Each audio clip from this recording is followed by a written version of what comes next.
Inilah kisah dari ranah selebriti tentang cinta yang menyakitkan, cinta yang abadi, cinta yang penuh dengan ujian, hingga kisah dua laki-laki kontroversial di pekan ini.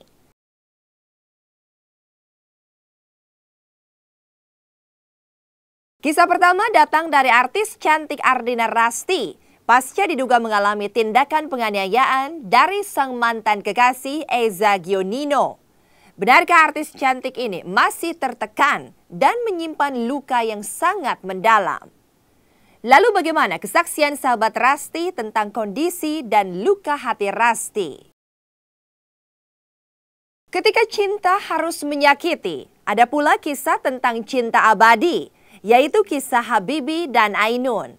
Benarkah Habibie ternyata selalu nyekar ke makam Ainun setiap Jumat dengan membawa 3 bunga kesayangan Ainun? Seperti apa Habibie saat nyekar ke makam Ainun kemarin yang diliput eksklusif tim Intens? Dan kisah tentang cinta yang penuh ujian datang dari artis Julia Perez dan Gaston Castaño. Bagaimana dengan restu Ibunda Jupe yang masih penuh tanda tanya?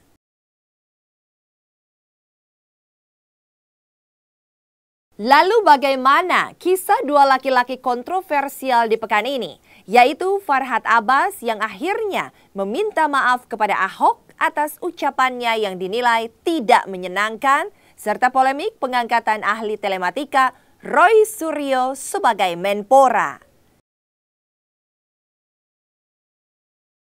Selengkapnya simak hanya di Intens.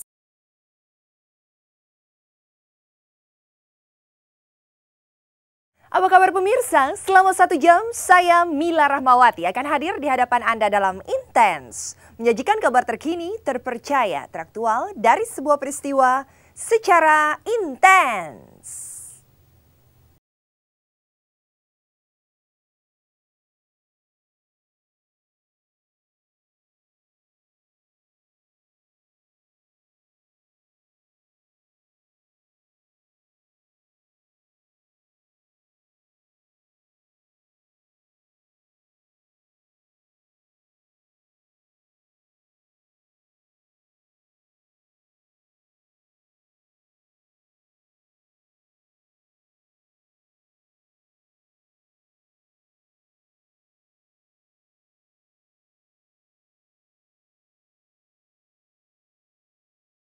Cinta memang kadang menyisakan luka yang sangat menyakitkan. Inilah kisah yang dialami oleh artis cantik Ardina Rasti pasca mengalami dugaan tindakan penganiayaan oleh mantan kekasihnya Eza Gionino.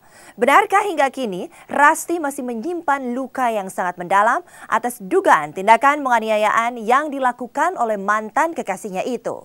Lalu, seperti apakah kesaksian dari sahabat Rasti atas dugaan tindakan penganiayaan tersebut?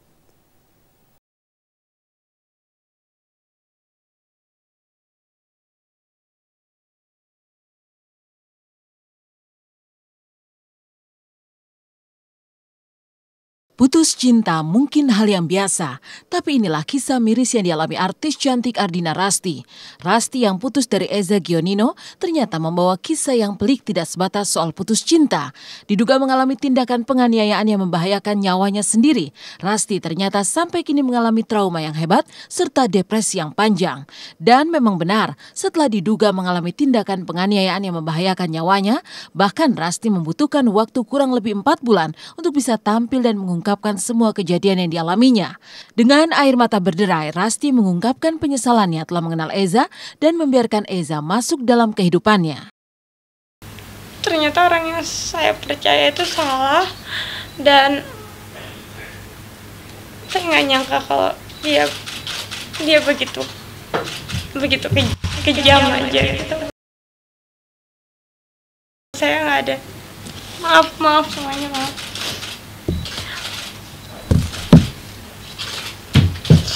Buat saya,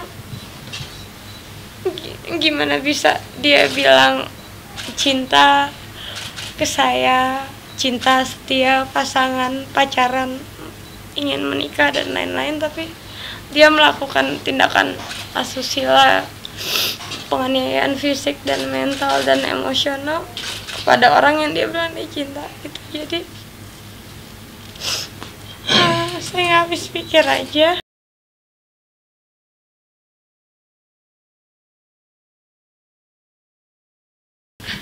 Dan dia tahu saya perempuan, nggak, walaupun saya bisa ngebales pun nggak akan sekuat tenaga dia yang merupakan laki-laki dan sangat saya sayangkan. Kenapa dia harus ngelakuin tindakan kekerasan kepada perempuan?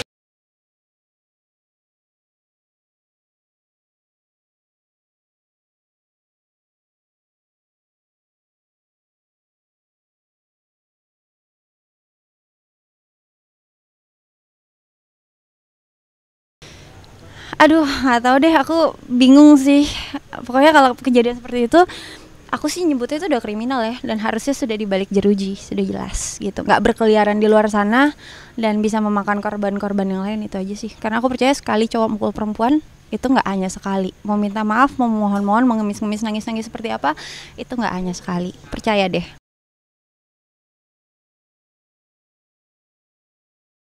Ternyata tekanan psikis yang dialami Rasti lebih hebat dari sakit fisik yang harus diterimanya. Selama masa-masa sulit pasca diduga mengalami tindakan penganiayaan, Rasti sungguh trauma. Yang bisa dirasakan hanya dukungan ibunda tercinta dan sahabat dekatnya. Saya diam. Saya cuma bisa berbagi ke sahabat-sahabat saya yang nemenin saya karena mereka takut terjadi apa-apa sama saya. Jadi sahabat-sahabat saya gantian menunggu saya, entah di lokasi syuting atau di rumah. Yang dihasilkan ternyata dalam jangka panjang seperti yang saya alami sekarang. Ya alhamdulillah saya udah pulih secara fisik. Cuma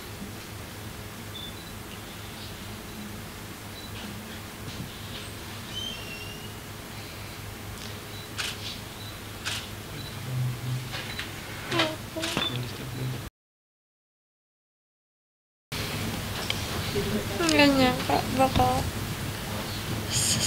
begini. Maaf, bukan maksud bikin nunggu.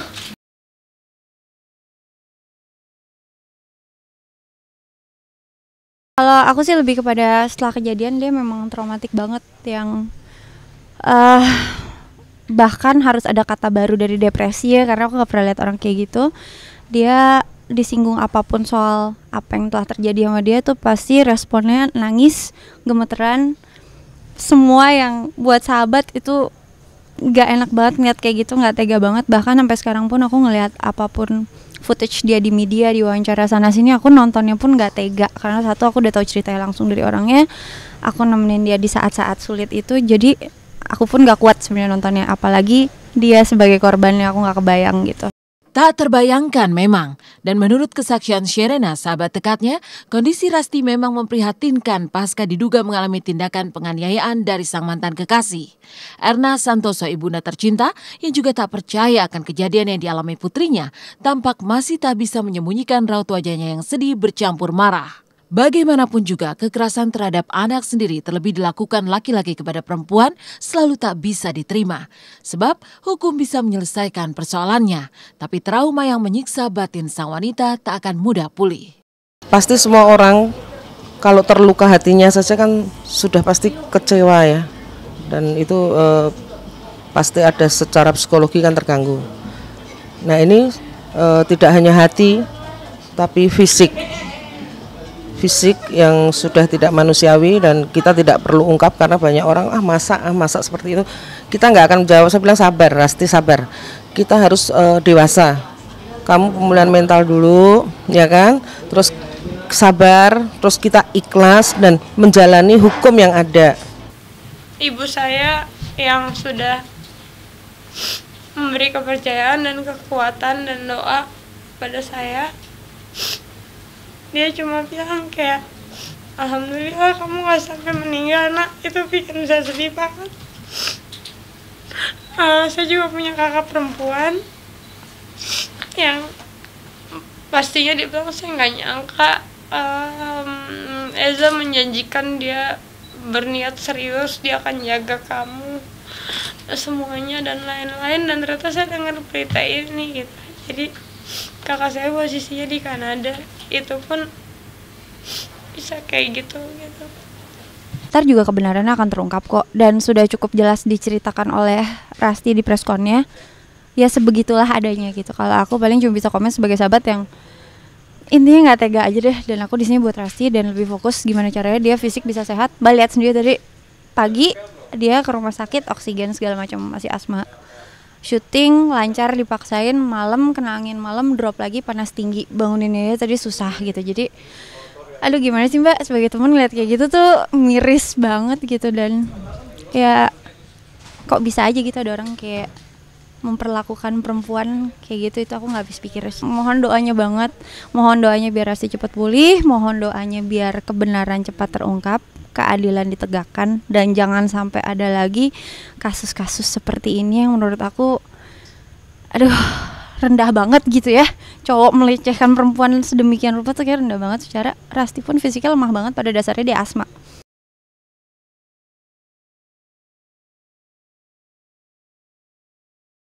Kasus Rasti yang diduga mengalami tindakan penganiayaan dari sang mantan kekasih terasa miris dan mengundang simpati.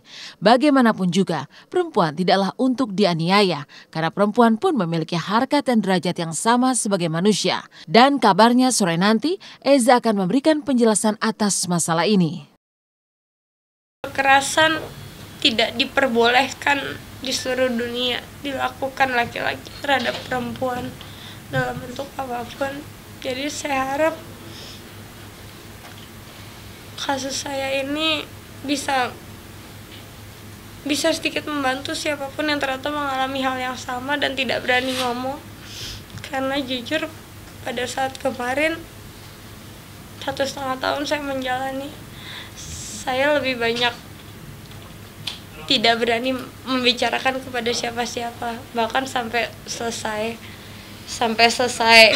perkara, selesai sudah semuanya, saya udah pulih pun saya masih belum berani ketemu orang banyak dan semuanya. Ya harapannya semuanya ini bisa menunjukkan hasil yang terbaik, keadilan ditegakkan, gak ada lagi perempuan yang bernasib seperti sahabat saya, gak ada lagi pria-pria yang menganiaya pacarnya, gak ada lagi korban-korban yang terbungkam di luar sana karena ketakutan, karena terancam, atau ya karena shock berkepanjangan sih, itu aja.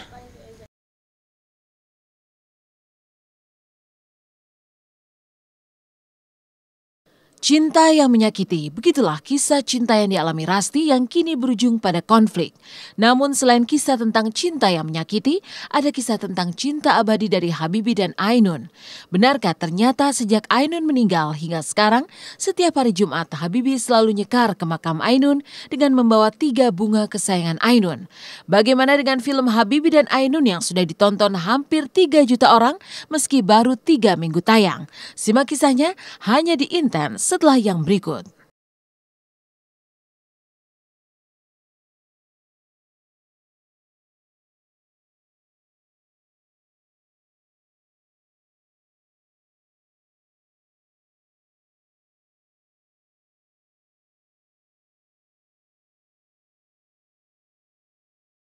Waktu saya lihat itu saya, Ainun, gila kamu cantik ya. Jika cinta harus menyisakan luka yang mendalam, inilah kisah tentang cinta abadi dari pasangan Habibie dan Ainun. Pasca sukses film Habibie dan Ainun yang telah ditonton oleh hampir 3 juta penonton dalam kurun waktu 3 minggu. Kemarin Habibie nyekar ke makam almarhumah istri tercinta. Benarkah ternyata tiap Jumat Habibie selalu nyekar ke makam almarhumah istri tercinta? Benarkah pula Habibie selalu membawa 3 bunga kesayangan Ainun tiap kali datang ke makam? Eksklusif hanya di Intens. Simak kisahnya setelah jeda pariwara berikut ini.